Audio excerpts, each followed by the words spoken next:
সমন্বয়হীনভাবে রাস্তা খোঁড়াখুঁড়ি না করে আলোচনার মাধ্যমে কাজ করতে ডেসকো এবং ওয়াসার প্রতি আহ্বান জানিয়েছেন ঢাকা উত্তর সিটি কর্পোরেশনের প্রশাসক মোহাম্মদ এজাজ। রাজধানীর উত্তরখানে উন্নয়ন কাজ পরিদর্শন শেষে তিনি এ কথা জানান।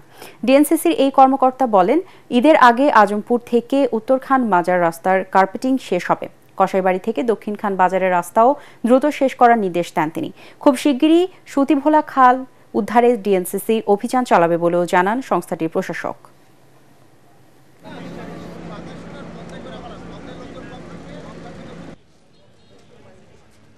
দক্ষিণখান আজমপুর রোডটি আছে, এটা ঈদের আগে আমরা সবার জন্য উন্মুক্ত করে দিতে পারবো, কার্পেটিংটা শেষ হবে। ওয়াসা এখানে কিছু কাজ করছে, ডেসকোর ইলেকট্রিসিটি লাইন আবার নতুন করে লাগানো হবে। তো সুতরাং এই কাঁচা রাস্তা যেগুলো আছে সেখানে আরও এক্সকেভেশন লাগবে, সেটা শুধু সিটি কর্পোরেশনের দায়িত্ব না, এটা সমন্বিতভাবে করতে হবে। আমরা একটা সিদ্ধান্ত নিয়েছি যে এরপরে এই উন্নয়ন কর্মকাণ্ড যা হবে এটা এক টেবিলে বসে আমরা সিদ্ধান্ত নিব।